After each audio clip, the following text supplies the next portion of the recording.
things have been kind of hotting up between China and Taiwan. I know that Taiwan detected, I think it was something like 70 planes and 11 warships flying, located close to Taiwan. China repeatedly does incursions into Taiwan's air identification zone and maybe even their airspace. And then the Taiwanese fighters have to come and intercept them and stuff and escort them out. And yeah, tensions are really flaring. So I know you wanted to talk about this, Mike. Well, not only that, it's that this last military exercise that they completed was done to try to barricade an embargo around the island of Taiwan. That was the purpose of the exercise, was to simulate what an embargo would do for the island and how they could do it through the Straits of Taiwan. And it's interesting. It comes, a few days after the president of Taiwan visits the mainland of the United States for the first time in the history of its existence after 1945. And so, it's like they're flexing their muscle against the United States and saying, well, we're going to embargo Taiwan. And then you have, different politicians from all over the world coming out and speaking about what's going on, because they normally will do their exercises, then America will do some, maybe Japan says this or that, because Japan's finally allowed to have a navy after World War II. But the interesting thing is that this was a real embargo, stopping all trade that go in and out of Taiwan, which is something they'd never done before, and they did it for 3 days. It's something like 50% of the world's trade goes through the Taiwan Strait every day, doesn't it? Something like that. Yeah, which is massive. Yeah. It would ripple affect the entire world if they did something like that, and that's kind of what Baer Bach said, who is the German foreign minister. She basically says, hey, if you do this, the escalation to the Taiwan Strait, which is 50% of the world trade flows every day, would be a horror scenario for the entire world. That's what she said, and that's definitely an accurate assessment of what would happen if China decides to invade Taiwan. I don't really know, even with what's going on with Ukraine and Russia, that she would even have the gusto to go after Taiwan. Well, I don't think they really have the ability to invade it without destroying it, to be honest.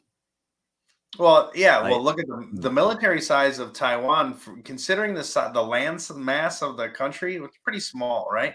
When you consider land mass size, and then the actual, there's 169,000 active duty military for Taiwan and 1.66 million reserves. That's a lot. Yeah. Well, they have military service there, so everyone has to do. I think every male has to do at least 4 months in the military.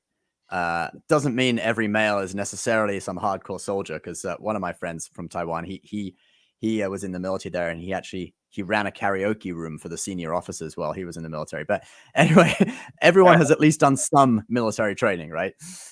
But also, it's an island. It's not like Russia, where you can just come in with loads of tanks, just drive across the border. It's an island, so you have to come on ships. Well, no, first you have to have air superiority. So you have to send your air force in and try and neutralize all the Taiwanese Air Force, plus potentially the U.S. Air Force, because the U.S. is bound by the Formosa Treaty. So in theory, if Taiwan gets attacked, the U.S. has to step in, and they've got bases in Okinawa right next to Taiwan and in the Philippines. So they'd have F-22s there pretty quick, supposedly, in theory.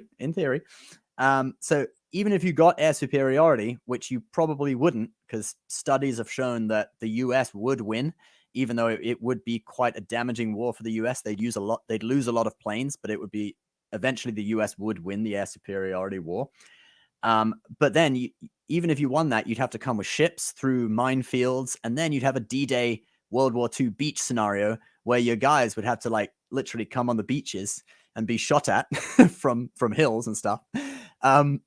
So I think it would be very hard for China to take Taiwan without just bombing it and destroying it. Yeah. Do they have? Is there any personal gun laws in Taiwan for the citizens, or are they allowed to have guns? I know you lived there for a minute, right? Yeah, I lived there for a year. For that, I don't know about the gun laws for personal weapons, but I think Wasn't there something a while back where the president said that military people could take their guns home? I kind of remember something about that. Don't quote me on that, but I don't know, Dom. You can search for something. Maybe you can find something. But yeah, I mean, definitely they have a pretty. I mean, everyone does military service, so everyone has at least probably fired a gun. Every male has probably at least fired a gun in their life. So that's strong. Yeah, and it would most likely devolve into, even if they took it over, there would most likely be a long guerrilla war afterwards, where they would probably end up destroying the country anyway, just because there'd be a lot of people who wouldn't back down. So, yeah, not a lot of good coming out of that scenario at all. The interesting thing is, though, so low gun, zero civilian firearms are not banned. Interesting. They're just not into them. They just don't need them. Maybe it's very safe. It's a pretty safe place. Yeah, that's good. I mean, but it's interesting that the Germans.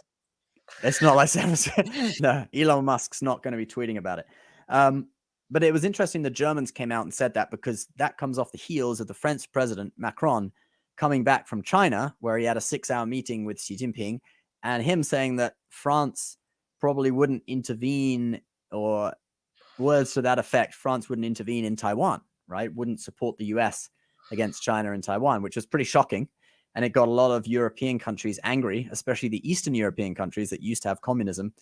They were pretty angry with Macron for saying that, because they felt that Macron was trying to represent the whole of Europe, because he did go to China with Ursula von der Leyen, the president of the EU Parliament. So it looked as if he was trying to represent Europe.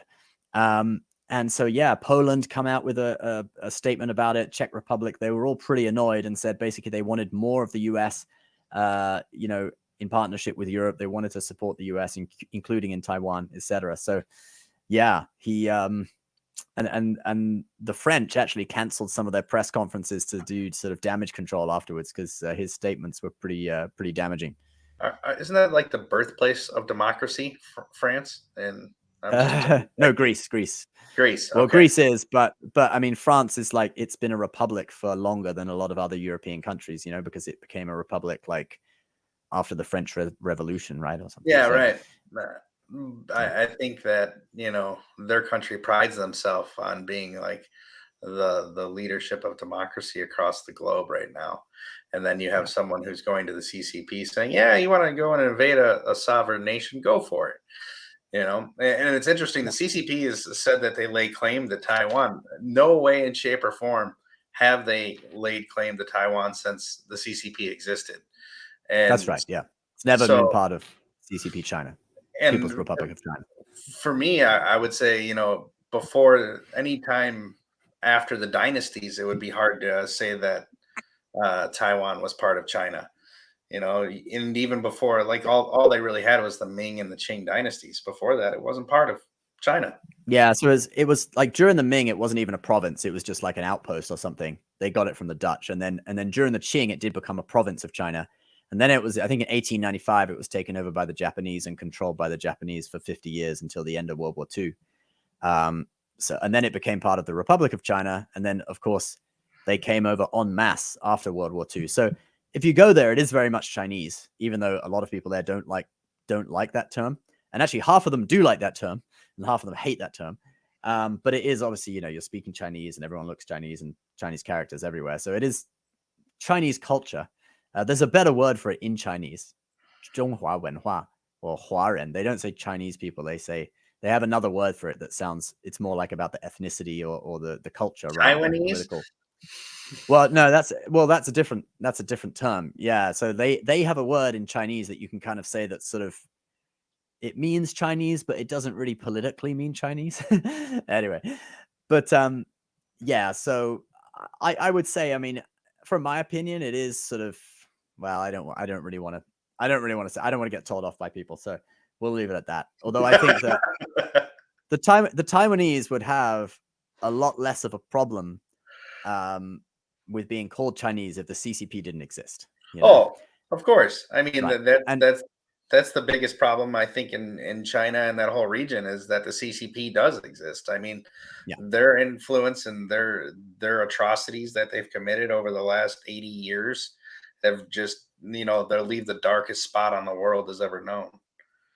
Like, who knows, right? I mean, if the CCP, let's say, had taken over China and, ruled it for 20 years and then fallen and China had become a democracy, you never know. The Taiwanese might even have a referendum and vote to go back in with China, like, who knows, right? Obviously, it's for them to decide because it's their country. But I think that the main problem is the CCP. It's not that they hate the Chinese or hate Chinese culture, because Chinese culture is part of their culture. It's, Yeah, it's intertwined. It's intertwined. It's entwined. Yeah. I mean, it is like in Chinese, you can say it that it's Chinese culture without politically saying it,